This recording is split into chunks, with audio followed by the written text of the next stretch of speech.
네, 조금 전에 원내대표께서 예산 관련해서 저희 당이 중점적으로 추진하고 있는 정액 예산들 항목을 몇 가지 말씀을 드렸습니다.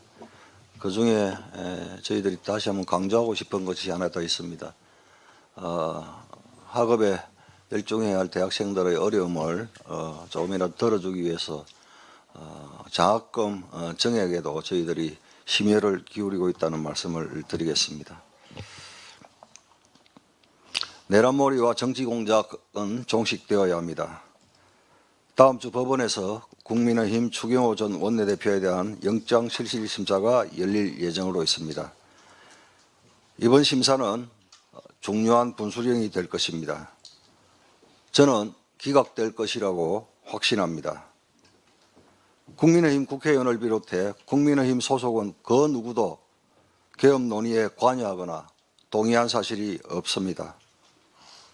계엄 해제 표결을 방해받은 사실 전혀 없습니다. 이러한 사실들은 우원식 의장이 누구보다 잘 알고 있습니다. 내란몰이의 중심에 서 있는 우원식 의장, 이 침묵은 반드시 그 책임이 따를 것입니다. 더불어민주당이 국민의힘을 내란정당이라고 말하는 것은 명백한 허위사실이고 정치 공작입니다. 따라서 법원은 법리에 따라 정당하고 공정한 판단을 내려주시기를 바랍니다. 더불어민주당은 근거 없는 내란몰이와 정치 공작을 끝내야 합니다. 이제는 여야가 국가 핵심 산업과 기업을 성장시키고 그 기반에서 일자리를 만들며 민생 경제를 살리는 데 집중해야 합니다. 한국은행이 어제 기준금리를 동결했습니다. 지금처럼 환율이 높고 물가도 높은 상황에서는 금리를 쉽게 내릴 수 없기 때문에 불가피한 결정이었다고 봅니다. 하지만 분명한 점이 있습니다. 이재명 정권이 계속 돈만 풀면 경제가 살아난다는 잘못된 정책을 유지하는 한 금리를 동결해도 고환율, 고물가는 절대 해결되지 않습니다. 올해 이재명 정권은 13조 원이 넘는 소비 쿠폰을 이미 뿌렸습니다. 한국은행 분석에 따르면 이 돈만으로도 물가가 0.3에서 0.6%포인트 올랐다고 합니다.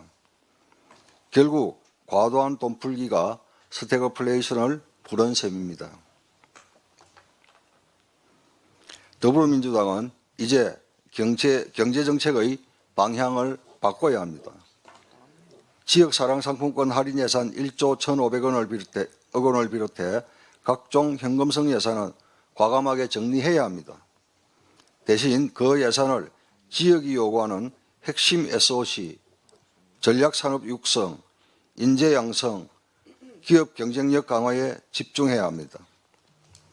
그래야 대한민국 경제가 다시 살아날 수 있습니다. 지금 우리는 미래 세대가 잘 살 수 있게 하기 위해 고민하고 또 고민해야 합니다. 아울러 금융권도 기준금리가 동결된 만큼 대출금리도 현 수준을 유지하거나 인하할 수 있다면 인하해야 합니다. 금융당국도 기준금리가 그대로인데도 은행들이 슬그머니 대출금리를 올리려는 움직임은 없는지 철저히 점검해야 합니다. 국민들은 이미 고환율, 고물가로 큰 부담을 겪고 있습니다. 여기에 대출금리까지 오르면 서민들은 더는 버티기 어렵습니다. 이에 국민의힘은 대출금리 인하를 위한 은행법 개정안에 대해서도 동의합니다. 국민의힘은 서민 부담을 덜기 위한 조치라면 무엇이든 열린 자세로 임하겠습니다. 산업안전체계의 근본적 전환이 필요합니다. 고용노동부 발표에 따르면 올해 3분기 산업재해 사망자는 457명으로 지난해보다 늘었습니다.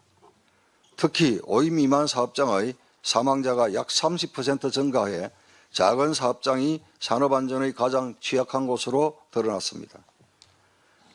지금까지 정부는 처벌을 강화하는 방식으로 산업안전을 관리해 왔습니다. 그러나 사고는 줄지 않았고 누가 더 책임지나만 논란이 되는 상황이 계속되고 있습니다. 처벌만으로는 안전이 지켜지지 않는다는 것이 증명되었습니다. 이런 상황에서 독일 사례는 저희들에게 중요한 시사점을 줍니다. 독일은